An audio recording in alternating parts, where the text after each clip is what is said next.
आरती को बचपन से कुछ भी नहीं मिला। उसे ना ही किसी का प्यार मिला और ना ही कोई खिलौने, क्योंकि वो काली थी। दूसरी तरफ आरती की सौतेली बहन पायल को सब कुछ मिला। वो गोरी थी और उसके माता पिता उससे बहुत प्यार करते थे। इसलिए आज जब दोनों बहनों की शादी है तब पायल को 1 लाख का लहंगा मिला और आरती को कुछ मिला ही नहीं। आरती बस बैठकर ये सोचने लगी कि मेरे पास तो कुछ भी नहीं है, शादी का लहंगा नहीं है, क्या पहनकर मंडप में जाऊंगी मैं। आरती के पास लहंगा तो दूर, एक अच्छी साड़ी तक नहीं थी। बचपन से उसके साथ यही होता आया है। आरती की माँ आरती को जन्म देते हुए ही मर गई थी। आरती काली पैदा हुई थी, ये देखकर उसके पिता ने कहा था, अरे ये तो कोयले से भी काली है, ये कैसी बेटी पैदा करी है इसने। हरिहर को आरती पसंद नहीं आई। उसे काली बेटी नहीं चाहिए थी, इसीलिए 1 हफ्ते के अंदर उसने फिर से शादी कर दी। आरती की सौतेली माँ का नाम रत्ना था और रत्ना ने 1 साल के अंदर एक गोरी बेटी को जन्म दिया। हरिहर की खुशी का ठिकाना नहीं रहा। अरे ये हुई ना बात, बेटी हो तो गोरी हो, काली तो कुतिया भी होती है। हरिहर ने उसका नाम पायल रखा और पायल को माँ बाप दोनों का प्यार मिलने लगा। आरती को मिला तो सिर्फ और सिर्फ घृणा। उसकी सौतेली माँ उससे कहती थी, तेरा मुंह देखकर मेरी भूख मर जाती है, खाने के समय मेरे सामने मत आया कर। रत्ना, हरिहर और पायल एक साथ एक परिवार की तरह इकट्ठे बैठकर खाते थे, लेकिन आरती को वहां जगह नहीं मिलती थी। उसे रसोई में बैठकर खाना पड़ता था, वो भी सूखे चावल।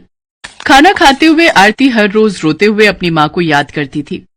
माँ, आप मुझे अपने साथ लेकर क्यों नहीं गई? माँ, मैं आपके पास आना चाहती हूँ, भगवान मुझे ऊपर बुला लीजिए, मुझे अपनी माँ के पास जाना है। एक तो सौतेली, ऊपर से काली। ऐसी लड़कियों के नसीब में सिर्फ और सिर्फ दुख, दर्द और पीड़ा ही लिखा हुआ है। ये बात आरती बहुत पहले समझ गई थी। ऐसे ही वो बड़ी होने लगी। पायल को प्यार मिलता रहा और उस वजह से वो घमंडी बन गई और वो दोनों जवान हो गए। दोनों की शादी की उम्र हो गई। घर में पायल की शादी की बात चलने लगी। बेटी, अब तेरी शादी की उम्र हो गई है ना, तुझे शादी करनी होगी, उसके बाद तेरे बच्चे होंगे। माँ, आप भी ना। हमारी बेटी शर्मा गई। वहां आरती आई और बोली, हाँ बहन, तू बहुत खूबसूरत लगेगी। आरती को देखकर पायल गुस्सा हो गई। आ गई तू? हमारी एक पल की खुशी तुझसे देखी नहीं जाती है क्या? अपनी गंदी शक्ल लेकर चली आई यहां। लेकिन बहन, मैंने ऐसा क्या बोल दिया? पहली बात तो मुझे बहन कहना बंद कर। मैं तेरी बहन नहीं हूं, तू इस घर की नौकरानी है। मैं कोई नौकरानी की बहन नहीं हूं।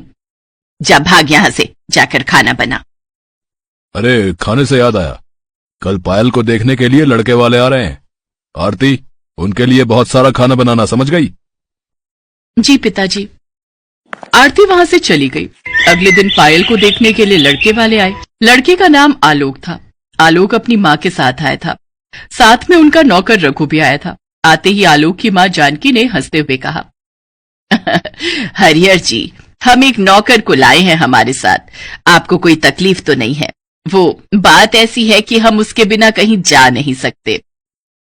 नहीं नहीं, कोई बात नहीं जी। आइए आइए, अंदर आइए। रघु के साथ जानकी और आलोक अंदर आए।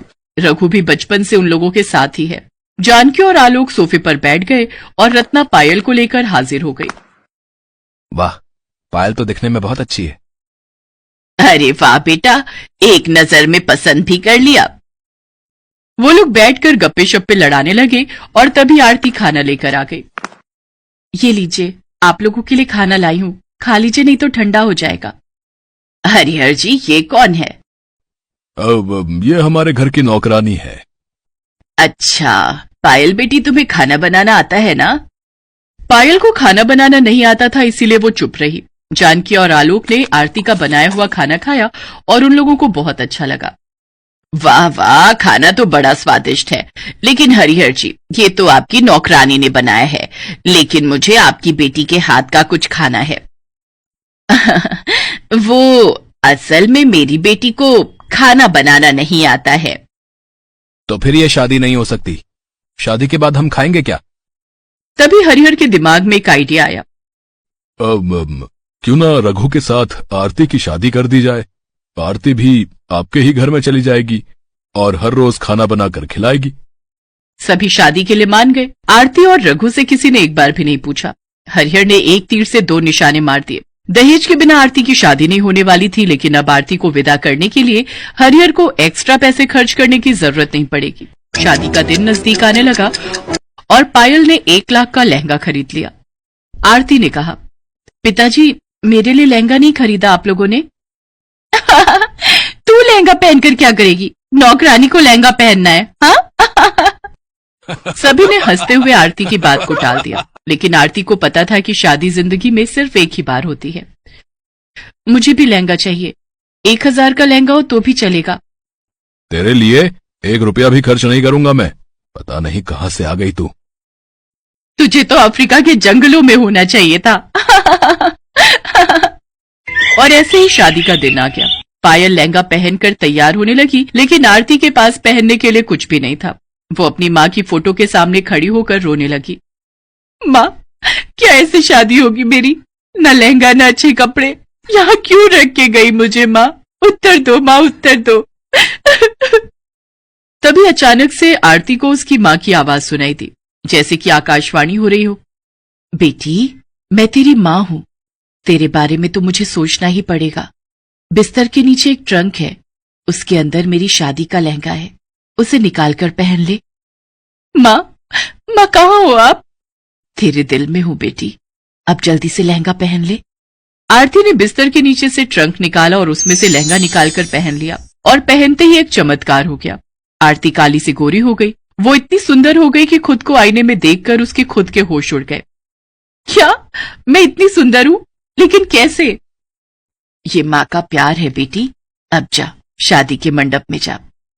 शादी के मंडप में आलोक खड़ा हुआ था, पास में ही रघु भी खड़ा हुआ था। पायल मंडप में पहुंची और उसके बाद आरती वहां पहुंच गई। आरती को देखकर सबके होश उड़ गए। क्या? आरती गोरी कैसे हो गई? क्या ये नौकरानी इतनी सुंदर कैसे हो गई? ये तो पायल से भी सुंदर हो गई है। आरती ने रघु का हाथ पकड़ा और अचानक से रघु भी लंबा और गोरे मर्द में बदल गया। उसने कहा, मालिक, पता नहीं मुझे क्या हो गया है, लेकिन मैं आपसे आपके घर में काम नहीं कर सकता। रघु और आरती वहां से भाग गए। उन दोनों ने कहीं और जाकर मंदिर में शादी कर ली। यहाँ जानकी और आलोक को जब पता चला कि आरती हरिहर की नौकरानी नहीं बेटी है, तब उन्होंने शादी से इनकार कर दिया। पायल अंदर से टूट गई। अपनी माँ के आशीर्वाद से आरती ने रघु के साथ बहुत दूर जाकर घर बसाया और वो दोनों लहंगा बनाकर बेचने लगे। इस तरह वो दोनों एक खुशहाल जिंदगी बिताने लगे और यहाँ पायल से किसी ने शादी नहीं की। वो 1 लाख का लहंगा लेकर पूरा जीवन कुंवारी ही रह गई। Best buddies. Hello friends, thanks for watching this video. अगर आपको ये वीडियो पसंद आया है तो प्लीज लाइक, सब्सक्राइब, कमेंट्स करें इस वीडियो पर, और हाँ, शेयर करना भी ना भूलें। और भी मजेदार वीडियो देखने के लिए नीचे दिए गए बेल आइकॉन को दबाएं। देखते रहिए बेस्ट बडीज।